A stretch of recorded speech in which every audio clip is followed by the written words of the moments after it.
Shalom warga kerajaan Allah. Kabar baik semuanya. Bilang kanan kiri shalom juga gitu. Siapa tahu tadi belum salaman, belum senyum. Iya kan? Baik, saudaraku, tema bulan ini kita bicara untuk tidak mementingkan diri kita. Tidak mudah. The selfless king. Raja yang tanpa pamrih, raja yang tidak egois, raja yang tidak mementingkan diri. Yang siap dengar firman katakan amin. Mari kita mulai dari Kejadian 1 ayat yang ke-26. Jangan bosan-bosan kalau saya ulang-ulang ayat ini. Karena gereja kita ini menganut kingdom paradigma kerajaan Allah, kingdom theology. Maka saya harus mengajar kita banyak tentang hal ini. Kita baca bersama-sama Kejadian 1:26, 2, 3. Berfirmanlah Allah, baiklah kita menjadikan manusia menurut gambar dan rupa kita, supaya mereka berkuasa atas ikan-ikan di laut dan burung-burung di udara, dan atas ternak dan atas seluruh bumi, dan atas segala binatang melata yang merayap di bumi. Saudaraku sekalian, ada dua hal yang Tuhan beri dalam hidup kita kalau melihat ayat ini. Yang pertama, dia memberikan kita keserupaan, dan yang kedua, dia memberi kita kuasa, otoritas. Yang mengerti katakan amin. Kalau kita melihat kepada gambar dan rupa, keserupaan Tuhan dalam hidup kita, ada dua kata tadi, gambar dan rupa. Gambar itu dalam bahasa Ibrani selem. Selem itu artinya patung, representasi, refleksi ataupun cerminan Allah. Karena zaman dulu kalau ada orang mau ekspansi sebuah wilayah, maka dia ditaruh patung di situ. Patung kaisar kah, patung orang yang mengkolonisasi ditaruh di situ. Nah, saudaraku sekalian, dari ayat ini Tuhan menciptakan manusia pertama untuk menjadi representasinya Tuhan di muka bumi. Tuhan menciptakan Adam manusia pertama untuk menjadi cerminan Allah, untuk menjadi refleksi Allah. Kalau nanti keturunannya banyak, maka setiap kali orang melihat temannya, mereka melihat Tuhan. Yang mengerti katakan amin. Yang kedua, rupa dalam bahasa Ibraninya demut. Demut itu artinya kemiripan. Menyerupai Allah dalam hal-hal tertentu. Tuhan memberikan sifat-sifatnya secara terbatas kepada manusia. Makanya kita bisa membedakan mana yang benar, mana yang salah. Karena Tuhan berikan sifat itu dalam hidup kita. Kita tahu untuk melakukan yang baik. Kita bisa bersikap jujur. Kita bisa melakukan menolong orang. Karena Tuhan memberikan sifat-sifatnya di dalam kehidupan kita. Saudaraku sekalian, gambar dan rupa ini, selem dan demut ini, dia beri kepada manusia, kepada kita, yang memampukan kita untuk bersekutu dengannya. Itulah sebabnya gereja kita Rock, representative of Christ Kingdom. Kita inilah perwakilan kerajaan sorga di muka bumi. Kenapa? Karena kita merupakan representasi Allah dan Roh Kudus, sifat-sifat Allah diberi dalam setiap hidup kita. Yang sependapat dikatakan amin. Jadi saya selalu mengatakan kepada kita, tugas kita itu bukan sekedar menjadi orang Kristen. Tugas kita itu menyatakan kehendak Tuhan, menyatakan budaya Tuhan, menyatakan nilai-nilai sorga di bumi. Sehingga semua tempat yang kita injak itu dipenuhi kemuliaan Tuhan. Dimanapun kita berada, karena kita ini adalah gambar dan rupa Tuhan, mau orang dunia, mau orang yang rohani, siapapun saudaraku, melihat kita, mereka melihat Kristus ada dalam kehidupan kita. Jadi ada perbedaan antara kita sama orang-orang yang tidak memuliakan Tuhan. Itulah sebabnya saudaraku, saya kalau melihat orang percaya Tuhan, saya bersuka cita. Karena ada potensi yang saya nggak punya, orang itu punya.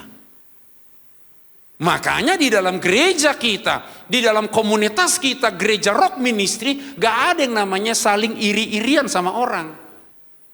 Kenapa? Karena Tuhan kasih kita kemampuan, Tuhan kasih kita gambar dan rupanya untuk kita melakukan sesuatu di muka bumi untuk mengubah keadaan. Salah satu misi gereja kita adalah transformer. Transformer itu artinya kita mengubah situasi. Kita mengubah kondisi, kita mengubah keadaan yang tidak baik menjadi lebih baik. Kenapa? Karena Tuhan memberikan kita kuasa, memberikan kepada kita kemiripan, memberikan kepada kita sifat-sifatnya yang ilahi.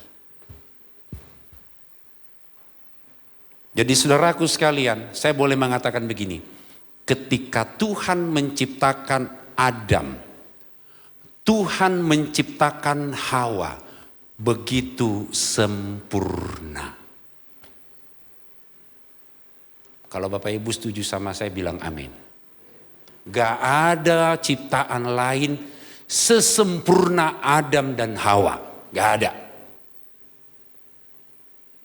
Hanya kepada Adamlah Tuhan memberikan Selem dan Demut tadi. Hanya kepada Adamlah keserupaan seperti Allah itu diberi. Bukan kepada binatang, bukan kepada benda-benda ciptaan di dunia ini. Sempurna. Kalau kita mereview suatu barang 10 dari 10, mungkin 10.000 dari 10 gitu. Berlipat-lipat kali ganda kita memberikan penilaian begitu sempurna. Gak ada cacatnya. Gak ada kurangnya penciptaan manusia itu. Yang kedua yang dia beri kepada kita tadi, berkuasa. Berkuasa radah. Radah itu diartikan dua. Memerintah dan tata kelola. Jadi ketika manusia sudah diciptakan serupa, segambar dengan Allah. Untuk mengekspansi bumi, mengkolonisasi bumi, menjadi perwakilan Tuhan di muka bumi. Maka Tuhan juga memberikan otoritas kepada manusia. Berkuasa. Allah di sorga sana membagikan kuasanya, otoritasnya kepada kita manusia. Tuhan Bapa itu menjadi raja utama. Dan kita di bumi menjadi raja-raja kecil. Kita memerintah dan kita mengelola bumi ini. Kehendak Tuhan adalah agar apa yang ada di sorga sana ada di bumi melalui kita. Caranya bagaimana? Yang pertama, kita memimpin, kita memerintah dengan cara melayani. Yang kedua, kita mengelola bumi sebagai wujud penyembahan kita kepada Tuhan. Ingat ini saudaraku, dia adalah raja utama, dia berbagi kekuasaan dengan Adam, dengan kita zaman sekarang, menjadi penguasa, menjadi raja-raja kecil di bumi. Jadi bumi ini wilayah kekuasaan kita. Kita dipercayakan keserupaan dengan dia, kita diberikan otoritas oleh Tuhan di daerah, di area kita masing-masing. Saudaraku, kita menjadi pemimpin, kita menjadi orang yang dipercaya Tuhan dengan banyak karunia, dengan banyak talenta dalam kehidupan kita. Bayangkan kita raja. Kita mendengar istilah raja mungkin rasanya aneh. Tetapi kalau kita melihat ayat ini, sesungguhnya Adam adalah penguasa di bumi waktu itu. Cara kita berkuasa tadi, kita melayani tanpa pamrih. Kita mengelola bumi sebagai wujud penyembahan kita. Saya jelaskan dengan 2 ayat. Matius pasal yang ke-20 ayat yang ke-28. Ini mengenai memimpin dengan cara melayani. Sama seperti anak manusia datang bukan untuk dilayani, melainkan untuk melayani dan untuk memberikan nyawanya menjadi tebusan bagi banyak orang. Saudaraku, cara kita memerintah, cara kita memimpin, salah satu kualifikasi gereja kita, leadership, memimpin. Cara kita memimpin, menguasai bumi ini adalah dengan melayani, berhati hamba. Yesuslah Raja yang tanpa pamrih, dan kita penguasa di bumi ini belajar tanpa pamrih seperti Yesus. Yang setuju katakan amin. Saya ulang. Yesus datang melayani ke muka bumi, dia justru memberi nyawanya bagi kita. Dia raja utama kita. Mestinya kita raja-raja di bumi yang kecil ini belajar kepada Yesus soal melayani tanpa pamrih. Jadi the selfless king itu bicara Yesus dan bicara tentang kita. Kita belajar kepada Yesus. Dia justru memberikan nyawanya kepada kita, umat-umat tebusannya. Kemudian Kejadian 2:15. Tuhan Allah mengambil manusia itu dan menempatkannya dalam Taman Eden untuk mengusahakan dan memelihara taman itu. Mengusahakan tadi, mengelola, itu bahasa Ibrani yang awal itu avad. Avad itu muncullah kata abodah atau ibadah. Kalau kita artikan, artinya adalah pekerjaan dan ibadah yang kita persembahkan kepada Tuhan. Dan kita menyebutnya adalah penyembahan. Kita menyebutnya worship. Semua yang kita kerjakan untuk mengelola area-area yang Tuhan percayakan kepada kita, itu adalah wujud penyembahan kita kepada Tuhan. Semua hal yang Tuhan beri kepada kita, pekerjaan kita, tanggung jawab kita, Tuhan mau agar semua bagian hidup kita ini, baik itu pekerjaan kita, pelayanan gerejawi kita, ibadah kita, hanyalah milik Tuhan, bukan milik kita sendiri. Yang setuju katakan amin. Saya ulang. Tuhan mau kalau dia menjadi raja utama. Kita raja-raja kecil. Kita belajar melayani, beribadah. Kita belajar mengelola tanpa pamrih, tanpa egois, tanpa selfish. Maka Tuhan bilang begini, semua pekerjaanmu, semua penyembahanmu, semua ibadahmu mesti hanya untuk aku, kata Tuhan. Bukan untuk diri kita.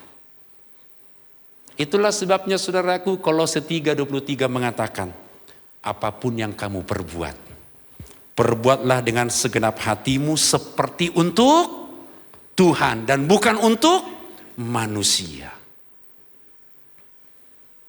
Betapa sempurnanya juga Tuhan memberikan otoritas mengelola bumi bukan untuk kepentingan kita. Karena kita hanya pengelola, bukan pemilik.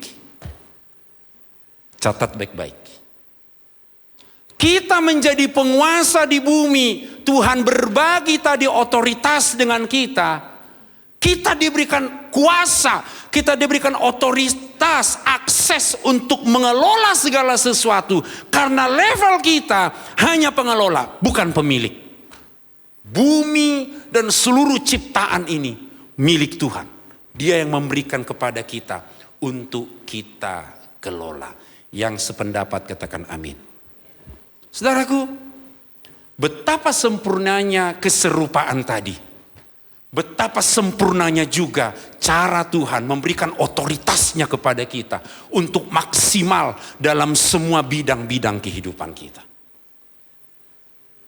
Tapi ingat ini, semua kemuliaan kita sebagai raja di bumi, mestinya kita belajar kepada raja yang tidak egois, kepada the selfless king tadi. Kita belajar kepada dia yang tanpa pamrih, belajar kepada raja yang mengorbankan nyawanya untuk kita. Mestinya kita belajar. Mestinya Adam dan Hawa tetap konsisten dalam hubungannya dengan Tuhan. Semua yang mereka kerjakan harusnya merupakan wujud penyembahan. Tapi lihat ayat-ayat yang berikut ini. Semua yang mereka bangun, semua yang mereka rasakan dari Tuhan hancur karena keegoisan, mementingkan diri sendiri. Kejadian 3, 4-5. Tetapi ular itu berkata kepada perempuan itu, sekali-kali kamu tidak akan mati.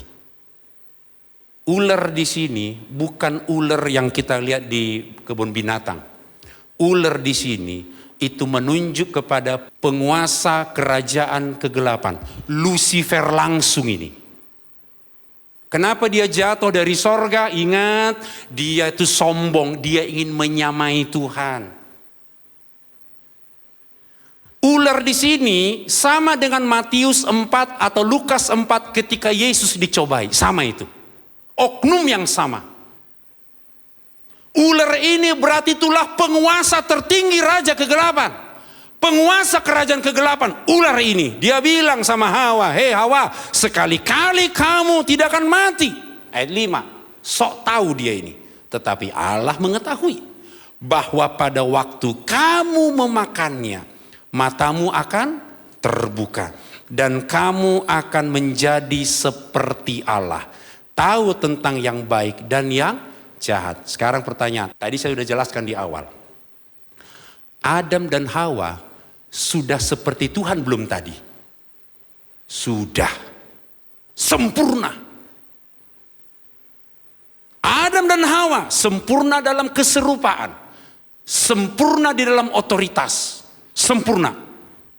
Reviewnya itu paling bagus, paling top. Gak ada hewan yang lain, gak ada binatang lain, gak ada ciptaan lain yang menyerupai kedua orang ini. Tetapi lihat, kamu akan menjadi seperti Allah. Tahu tentang yang baik dan yang jahat. Saya tanya kita, dalam hal keserupaan, Adam dan Hawa sudah tahu tentang yang baik dan yang jahat belum? Sudah. Karena mereka punya komunikasi dengan Tuhan setiap hari. Tapi mengapa ketika iblis, penguasa kerajaan kegelapan bilang, kamu akan menjadi seperti Allah? Karena pemberontakan di sorga ketika dia melawan Tuhan. Pengen dia share penyakit yang sama, pemberontakan yang sama kepada Adam dan kepada Hawa.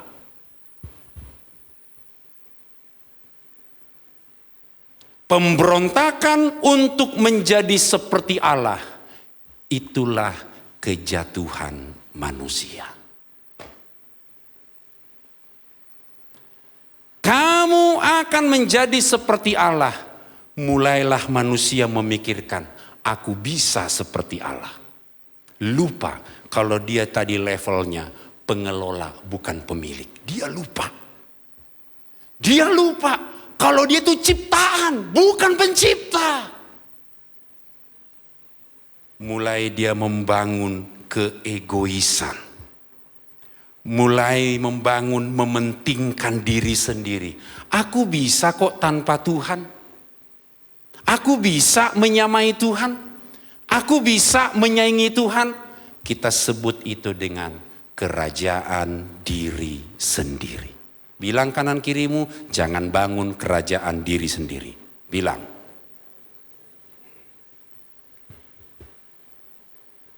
Kamu akan seperti Allah, dosa pemberontakan. Ketidakpuasan apa yang mereka sudah terima selama ini. Saudaraku, mengapa manusia serakah? Mengapa manusia mementingkan diri sendiri? Mengapa manusia gak peduli sama orang lain? Jawaban cuma satu. Kita ini membangun kerajaan diri sendiri. Takut gak makan. Takut kelaparan. Takut gak diperhatikan. Bangun kerajaan diri sendiri. bagi Adam dan Hawa keserupaan, otoritas dari Tuhan,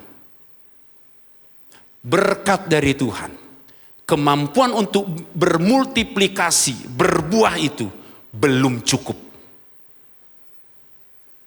Sudah jelas-jelas mereka ini perwakilannya Tuhan di muka bumi untuk mengekspansi bumi biar sama seperti sorga.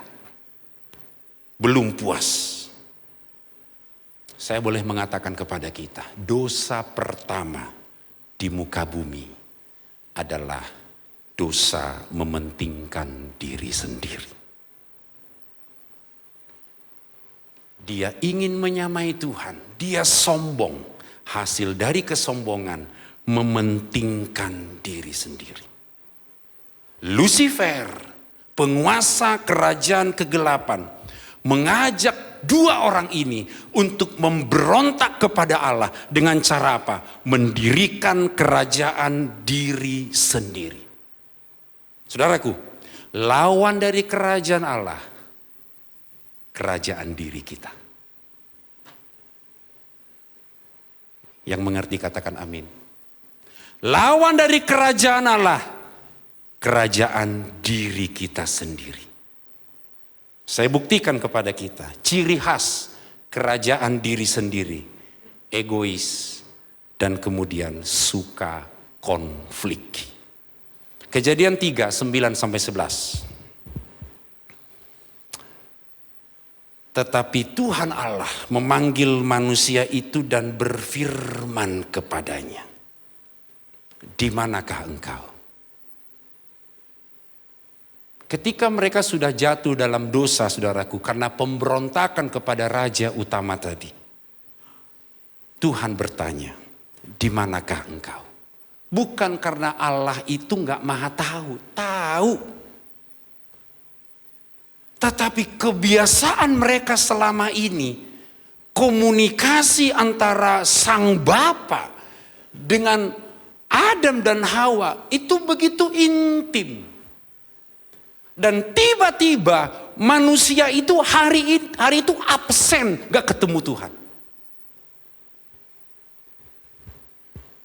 Bapak Ibu kalau punya teman akrab, suka telepon, suka WA, suka nongkrong, suka ngopi dan lain sebagainya.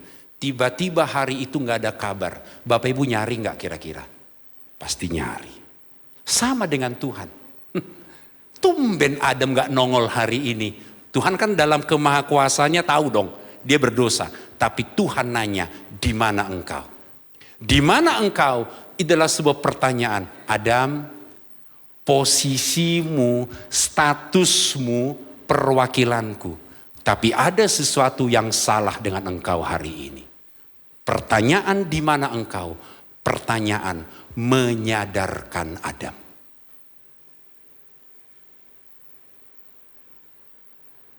Ia menjawab, "Ketika aku mendengar bahwa engkau ada dalam taman itu, aku menjadi takut karena aku telanjang. Sebab itu aku bersembunyi." 11. Firman-Nya, "Siapakah yang memberitahukan kepadamu bahwa engkau telanjang? Apakah engkau makan dari buah pohon yang kularang engkau makan itu?" Saudaraku, dosa membuat kita mementingkan diri sendiri. Membangun kerajaan diri sendiri. Hal yang paling kelihatan adalah bersembunyi dari hadirat Tuhan. Tidak suka hadirat Tuhan. Kita nggak peduli dengan hadirat Tuhan. Kita udah nggak ada hubungan dengan Tuhan. Egois, mementingkan diri sendiri, itu menjadi monster yang menyertai kita setiap hari. Apa akibatnya? Apa yang membuat kita nggak butuh lagi hadirat Tuhan? Padahal kita memahami, saudaraku, lingkungan terbaik bagi warga kerajaan, bagi Adam, bagi Hawa adalah hadirat Tuhan.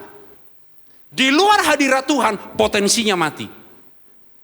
Dosa membunuh keserupaan kita. Dosa membuat iblis mencuri otoritas kita. Sehingga terjawab, mengapa iblis begitu berani mencobai Yesus di Injil Matius pasal 4? Karena iblis yang punya otoritas atas bumi. Dia mencuri otoritas Adam.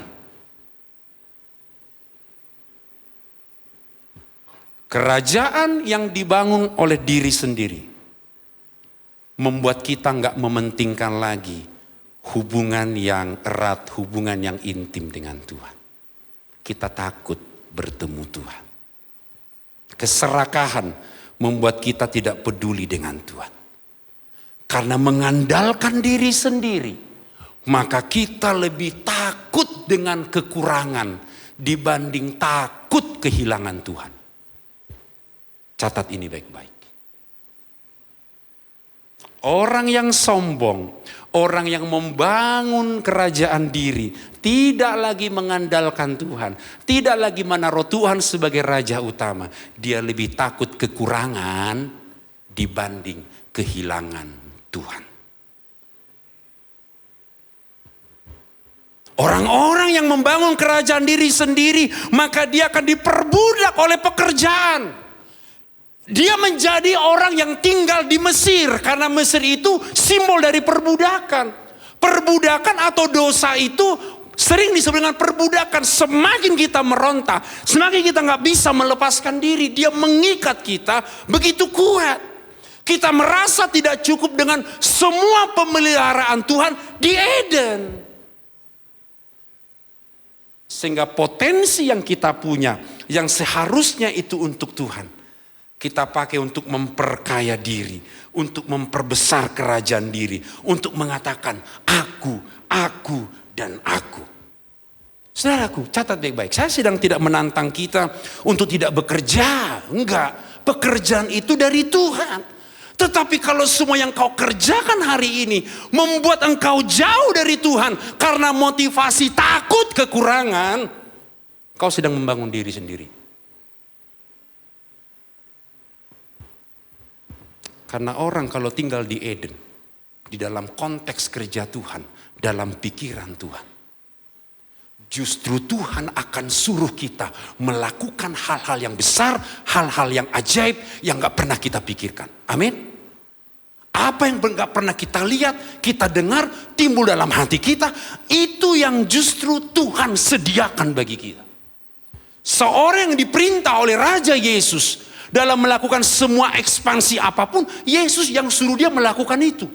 Kalau Yesus yang nyuruh kita melakukan itu, percayalah pasti berhasil. Amin.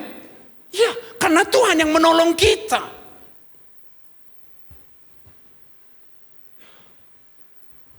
Saudaraku, pertimbangkan ini. Mengapa Allah mesti berhenti pada hari yang ketujuh sesudah 6 hari dia menciptakan? Pernah berpikir itu? Kenapa Allah berhenti, stop, gak lagi menciptakan di hari ketujuh? Dia sabat, dia berhenti, dia stop. Bukan karena dia lelah, terus dia beristirahat. Dia Allah yang maha kuasa. Tapi mengapa dia berhenti? Dia pengen ngajar kita gini, saudaraku. Hai kalian warga kerajaan Allah. Aku berkuasa penuh atas seluruh kemampuanku untuk mencipta. Saya ulang. Tuhan mau ngajar kita begini. Kalau ingat, mengapa hari ketujuh dia stop? Dia berhenti, nggak lagi mencipta. Dia mau kasih tahu kepada kita. Aku Tuhanmu punya kuasa, berkuasa penuh atas seluruh kemampuanku untuk menciptakan. Aku bisa kontrol kuasaku. Dia tunduk kepadaku, kata Tuhan. Dia tidak mau diatur oleh kemampuannya. Dia yang pegang kendali penuh atas kemampuannya.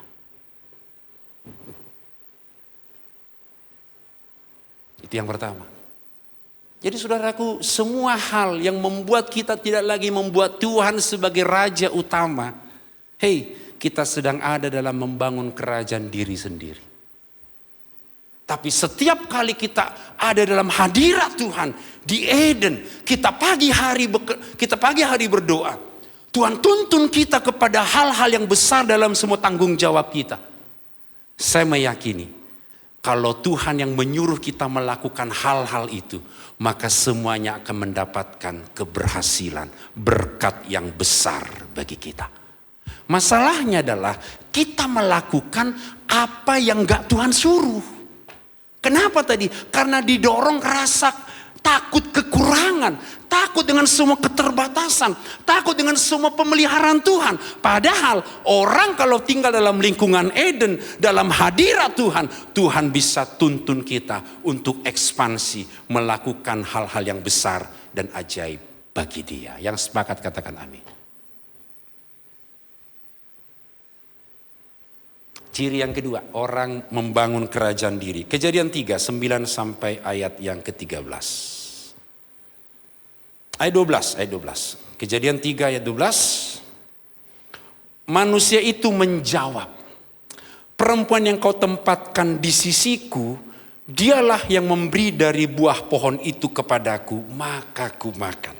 Ayat 13. Kemudian berfirmanlah Tuhan Allah kepada perempuan itu, apakah yang telah kau perbuat ini? Jawab perempuan itu, ular itu yang memperdayakan aku, maka ku makan. Saudaraku, ini ciri yang paling kelihatan kalau ada orang membangun kerajaan diri, mementingkan diri sendiri. Dia bukan seperti raja utama raja yang tidak egois, raja yang tidak mementingkan. Apa itu? Saling menyalahkan. Bukankah konflik dalam pernikahan terjadi karena egois? Tidak mau mengalah, tidak mau mengakui kesalahan, menganggap diri benar dan orang lain yang salah. Ketika iblis merusak rumah tangga Adam dan Hawa, otomatis sebuah komunitas akan rusak. Ketika rumah tangga, pernikahan rusak, otomatis sebuah generasi akan rusak. Ketika sifat egois ada dalam rumah tangga, sebuah bangsa akan rusak. Betapa pentingnya saudaraku, kita menjaga pernikahan kita untuk saling menghormati, untuk menempatkan Yesus sebagai Tuhan, sebagai Raja dalam pernikahan kita. Itulah sebabnya, karena dua hal ini, maka Sang Firman, Putra Bapa, Dia turun ke bumi, menjadi manusia Yesus. Dia tinggal bersama dengan umatnya. 3,5 tahun dia berkarya untuk memulihkan kerajaan Allah yang tadi. Tujuan Tuhan, tujuan Yesus datang ke muka bumi, bukan hanya sekedar mengampuni dosa. Mengampuni dosa itu urusan kecil bagi Tuhan.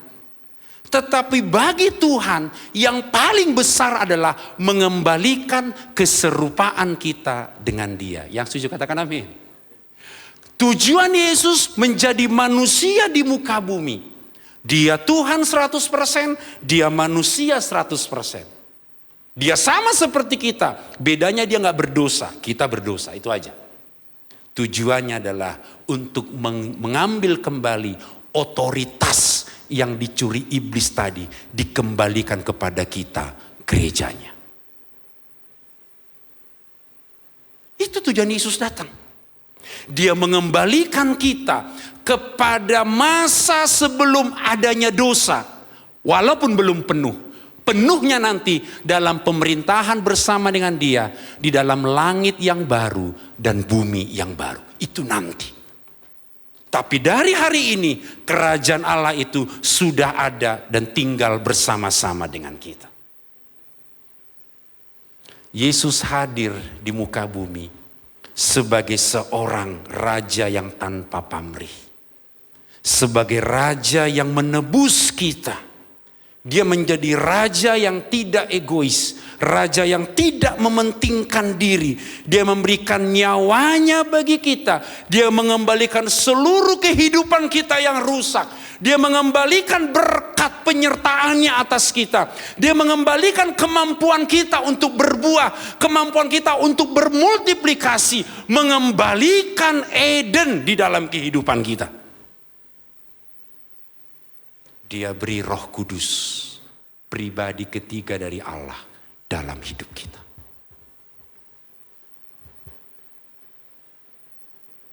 Ketika Roh Allah berdiam dalam hidup kita, Dia sedang mengganti pemerintahan diri sendiri, pemerintahan manusiawi tadi kepada sistem kerajaan Allah dalam diri kita. Dia menjadi raja yang berdaulat. Dia menjadi raja yang tanpa pamrih atas seluruh kehidupan kita. Saudaraku, betapa kita sangat bersyukur seharusnya. Jadi saya mau sampaikan begini. Kalau tema ini datang kepada kita, tema untuk hidup tanpa pamrih datang kepada kita. Saya mau kasih tahu. Hidup tanpa pamrih itu sudah ada dalam hidup kita sekarang. Tugas kita apa? Mengeluarkan saja. Yang sepakat katakan amin. Yang mengerti tolong begini. Karena ada yang begini tidur, mau tidur dia. Jadi saya pastikan juga gitu ya. Saya ulang. Hidup tanpa pamrih seperti tema kita bulan ini sudah ada dalam hidup kita.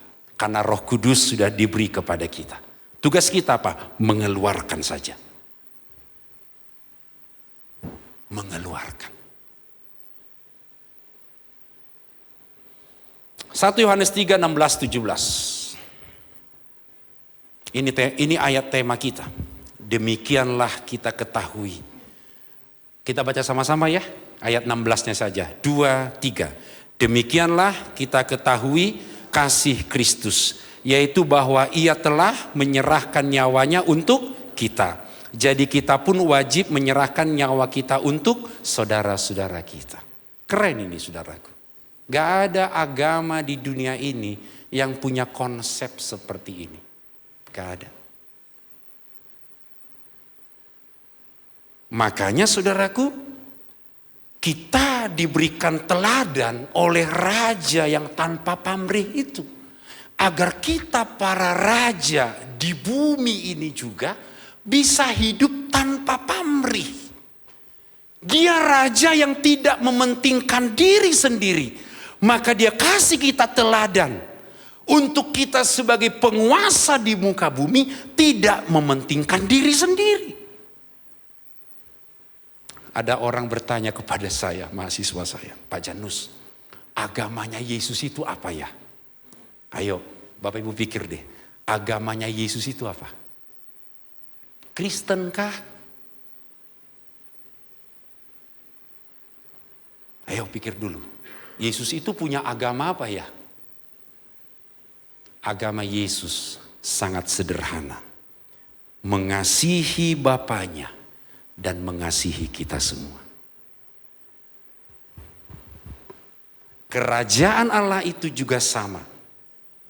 Kita semua punya bahasa kepada orang-orang di dunia ini. Bapak Ibu tahu bahasanya apa? Bukan bahasa roh, bukan. Bahasa kasih. Orang dunia melihat bahasa kita, budaya kita, nilai kita yang mereka mudah tangkap adalah kasih. Lihat semua yang Yesus lakukan. Ketemu perempuan yang pendarahan 12 tahun. Perempuan bilang begini, asal ku jamah saja jubahnya, aku akan sembuh. Dia pegang tuh ujung jubah Yesus. Sembuh enggak? Sembuh. Yesus mengasihi dia. Ada seorang buta bernama Bartimeus. Yesus anak Daud, kasihani aku. Semua orang udah bilang, hei jangan berisik bro. Lo kurang terkenal. Follower lo dikit, Yesus gak mungkin terpengaruh. Tapi ingat, seruan iman dengan seruan tanpa iman, Yesus bisa bedakan. Yesus datang menghampiri Bartimeus. Bro, lu mau apa? Gua pengen lihat Tuhan. Terjadi enggak? Terjadi. Yesus menerima keberadaan si Bartimeus yang sudah ditolak-tolak orang menjadi orang yang berharga.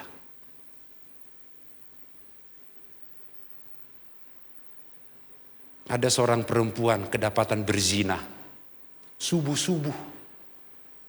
Percayalah bukan dipik, enggak. Orang bawa kepada Yesus. Yesus, menurut aturan Musa, ini perempuan berzina mesti mati. Please kasih nasihat kepada kami. Apa yang harus kami lakukan? Yesus bilang, bro, kalau kalian gak pernah melakukan dosa, kamu ambil batu itu, kan semua udah pegang batu kan. Kamu pertama lempar sama dia, kalau kamu merasa gak pernah berdosa. Ya, semua pada lewat. Pak Irwan, ada nama Pak Irwan di situ, usia 80 lebih, dia pulang juga. Kenapa? Pak Irwan paling banyak dosa. Dia lebih senior dari kita semua di situ kan? Ada Ibu Lea di situ. Pergi juga dia. Aku juga banyak dosa, Yesus. Gak berani aku lempar dia. Hehe, ada Janus di situ. Setengah umurnya Pak Irwan. Saya juga pergi dari situ. Kenapa? Saya juga banyak dosanya. Pak Edi apa lagi? Pak Edi datang. Oh, saya juga gak bisa. Saya juga gak bisa. Saya banyak dosa, saya gak berhak untuk lempar dia. Semua kita kalau ada di situ, kita gak punya hak untuk lempar perempuan itu. Mengapa? Karena Yesus mengasihi dia. Kemudian perempuan bilang, Tuhan gimana nasibku? Kamu gak melakukan hukuman untuk aku? Yesus bilang, pergilah dan jangan berbuat dosa lagi. Perempuan yang sudah ditolak-tolak oleh dunia. Perempuan yang tidak dianggap. Perempuan yang mungkin secara sosial direndahkan. Mungkin kitalah itu, perempuan itu. Tapi Yesus angkat kita menjadi berharga. Dia luputkan kita dari kematian akibat dosa kita. Yang setuju katakan amin. Jadi agama Yesus sederhana. Mengasihi Bapa dan mengasihi kita semua.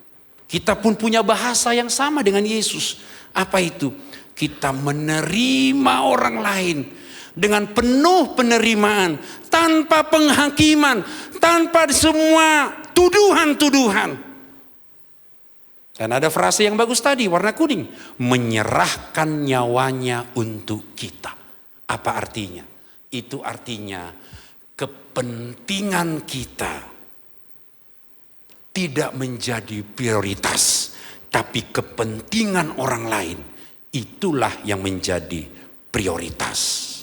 Kita diberikan kuasa oleh Tuhan, Roh Kudus turun dalam hidup kita agar kita menjadi saluran berkat bagi orang yang lain. Kita rela berkorban, mungkin gak berkorban lagi, berkurban. Karena Gen Z kan tidak paham istilah berkorban. Wah, lu jadi korban. Korban itu kan negatif. Tapi kalau berkurban, berarti memberikan segala sesuatu yang kita punya. Ayat 17, 18 itulah yang Yesus maksudkan. Kalau bahasanya begini. Kalau kamu punya harta duniawi, kamu lihat temanmu, saudaramu menderita kekurangan. Tapi kamu gak mau bantu dia. Kamu gak punya kasih. Kamu sedang membangun kerajaan diri sendiri. Itu maksud Yesus. Karena begini, mengasihi Tuhan bukan dengan banyak omong, banyak bicara. Tetapi dengan perbuatan dan dalam kebenaran. Saudaraku, tanda kita yang akan Tuhan lihat di akhir dari kehidupan kita nanti.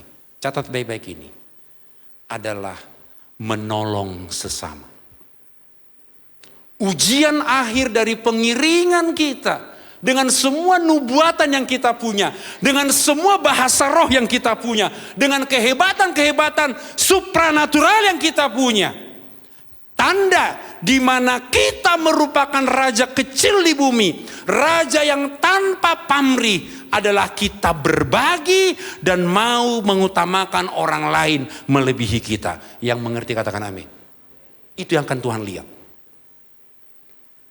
kualifikasi keberhasilan kita sebagai anak Tuhan bukan karena banyaknya karunia-karunia rohani atau sorgawi yang kita punya, bukan. Tapi di akhir dari kehidupan kita, ketika raja yang tanpa pamrih itu datang sebagai hakim, yang dia ingin lihat dalam kehidupan kita adalah apakah kita memberikan diri kita kepada saudara-saudara kita yang hina. Saya tunjukkan dengan satu ayat baru kita akan selesai. Matius 25. Apabila anak manusia datang dalam kemuliaannya dan semua malaikat bersama-sama dengan dia, maka ia akan bersemayam di atas tahta kemuliaannya. 32. Lalu semua bangsa akan dikumpulkan di hadapannya dan ia akan memisahkan mereka seorang daripada seorang. Sama seperti gembala memisahkan domba dan kambing.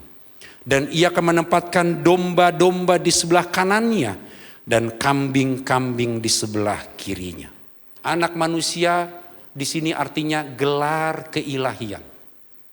Natal kemarin kita berbicara tentang anak manusia, Son of Man, Daniel pasal 7. Itu gelar Yesus, anak manusia. Dia ilahi, sama seperti Allah.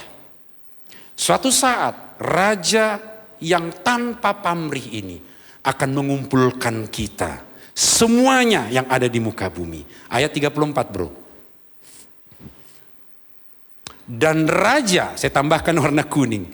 Dan raja yang tanpa pamrih yang kita pelajari hari ini, itu akan berkata kepada mereka yang di sebelah kanannya, mari hai kamu yang diberkati oleh Bapakku, terimalah kerajaan yang telah disediakan bagimu sejak dunia dijadikan.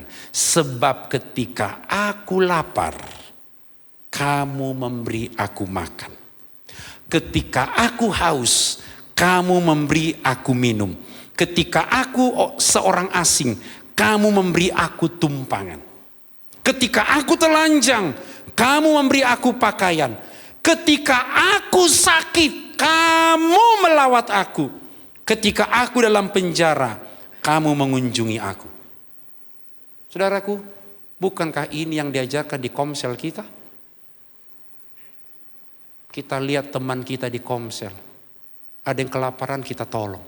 Ada yang lagi butuh doa, didoakan. Mungkin gak ekstrim ini sih ya. Karena kita makan semua kok saya lihat. Kenyang. Kita ini gemuk-gemuk saya lihat. Jadi jangan bilang, oh ya Pak, Bapak ini nuduh kami. Enggak. Ini kan yang ekstrimnya. Tapi kan kita belajar saling kan di komsel ini kan, poin-poin ini kan. Ketika aku telanjang, kamu beri aku pakaian. Memperhatikan dan peduli kepada saudara kita. Itu intinya. Ayat 37. Maka orang-orang benar itu akan menjawab, dia katanya, Tuhan, bila manakah kami melihat engkau lapar dan kami memberi engkau makan, atau haus dan kami memberi engkau minum? Bila manakah kami melihat engkau sebagai orang asing dan kami memberi engkau tumpangan atau telanjang dan kami memberi engkau pakaian? Bila manakah kami melihat engkau sakit atau dalam penjara dan kami mengunjungi engkau? Mereka bingung. Tuhan, kalau kualifikasi yang kau minta dari kami memperhatikan orang lain, lapar, haus, di penjara, telanjang, gak punya baju, itu yang mereka tanya, kapan Tuhan kami kasih itu sama engkau? 40 bro. Kita baca sama-sama. 2, 3. Dan raja yang tanpa pamrih itu akan menjawab mereka, aku berkata kepadamu, sesungguhnya segala sesuatu yang kamu lakukan untuk salah seorang dari saudaraku yang paling hina ini, kamu telah melakukannya untuk aku. Gak disebut di situ, kalau kamu punya bahasa roh yang hebat, kamu punya penglihatan semua segala macam, kamu sembuhkan orang sakit, itu gak Tuhan lihat ketika menghakimi raja-raja kecil. Enggak, yang dia lihat, Kalau kamu memberi saudaraku yang paling hina ini, kamu kasih dia makan, kamu kasih dia minum, kamu kasih dia baju, kamu lawat lagi sakit, kamu kunjungi di penjara karena aniaya karena nama Yesus, kamu melakukannya untuk aku. Jadi saya bersyukur punya opa seperti Pak Irwan Bulea. Mereka dulu kasih makan orang miskin. Itu yang Yesus perintahkan. Ketika mereka mengasihi orang-orang miskin, karunia sorgawi Tuhan beri dalam hidup mereka. Betul ya Pak ya, Bu ya? Ya. Mereka menyembuhkan ketika mereka melangkah menolong orang-orang yang ditolak manusia. Tuhan sertai pelayanan mereka dengan tanda-tanda ajaib. Kenapa saya ceritakan ini? Karena ada banyak contoh-contoh yang kita bisa ambil dari kehidupan orang-orang yang usianya di atas kita.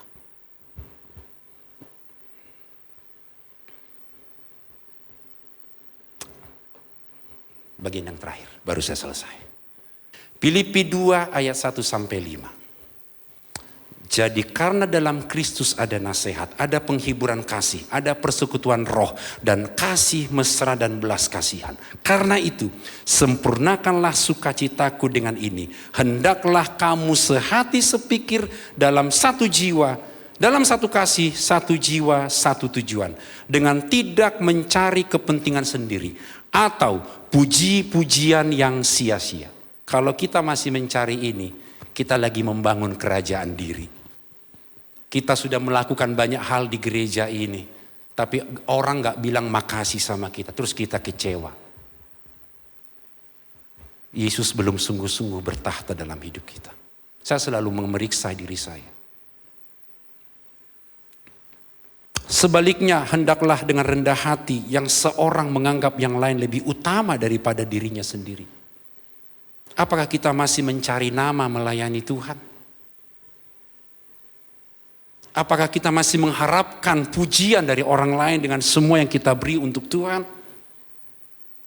Dan janganlah tiap-tiap orang hanya memperhatikan kepentingannya sendiri, tetapi kepentingan orang lain juga.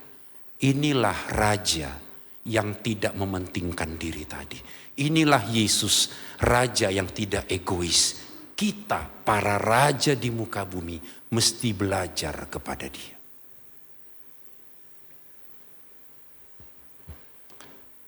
Sambil teman-teman musisi bisa maju. Saya akhiri dengan sebuah puisi. Perenungan ini. The Selfless King. Yesus mengucapkan sebuah doa kepada Bapanya yang kudus.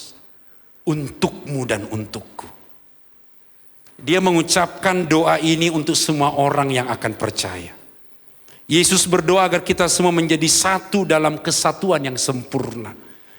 Agar dunia tahu bahwa dia adalah Allah. Bapa yang mengutus kita dan untuk memerdekakan kita. Yesus datang ke muka bumi agar kita hidup bersamanya selamanya. Dalam kemuliaan yang diberikan kepadanya sebelum dunia dimulai. Yesus berdoa agar kita tahu bahwa kita dicintai sama seperti dia. Kemudian tak lama kemudian dia ditangkap di Taman Getsemani. Yesus tahu yang akan terjadi. Dia disiksa. Dia tahu rasa sakitnya. Dan bahkan mengetahui semua yang akan dia hadapi. Dia memilih mati untuk semua kita umat manusia. Dan hebatnya adalah Yesus meluangkan waktu untuk berdoa bagi kita sebelum dia dikhianati oleh Yudas Iskariot. Kemudian dia mengorbankan hidupnya yang mulia untuk menghapus dosa-dosa kita, menegakkan kerajaannya, mengembalikan keserupaan itu, mengembalikan otoritas kita yang dicuri iblis. Saudaraku, kalau hari ini kamu belum pernah mengalami kasih Tuhan, kamu tidak pernah mengalami pengorbanan Kristus, saya berdoa hari ini kita meminta Yesus menjadi raja atas hidup kita. Mari kita bangkit berdiri bersama-sama.